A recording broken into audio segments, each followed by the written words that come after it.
ច្បាប់ខ្ញុំជានិស្សិតឆ្នាំទី4នៅសាកលវិទ្យាល័យភូមិន្ទភ្នំពេញ Department ប្រព័ន្ធផ្សព្វផ្សាយនិងសារគមនាគមន៍ខ្ញុំ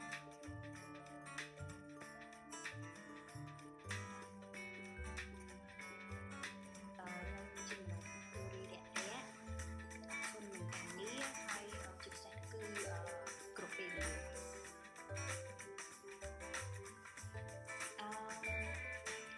ទាប់ពីសិក្សា DMC ជិតរយៈពេល4ឆ្នាំនេះ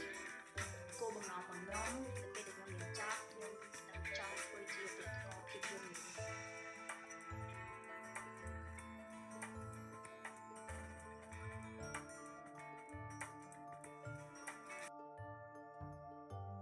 DMC បានផ្ដល់ឱកាសឲ្យខ្ញុំប្រកួតប្រជែងស្នាដៃការផលិតភាពយន្តក៏ដូចជាការប្រកួតផ្សេងៗនៅក្រៅប្រទេសហើយមិនត្រឹមតែប៉ុណ្ណោះ DMC ក៏បានផ្ដល់ឱកាសឲ្យខ្ញុំ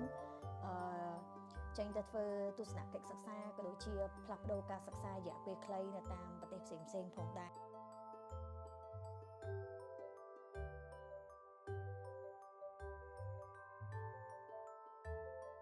ទី1ហ្នឹងគឺខ្ញុំឲ្យនិយមន័យ DMC ថាជាទីកន្លែងដែលខ្ញុំរៀនសូត្រ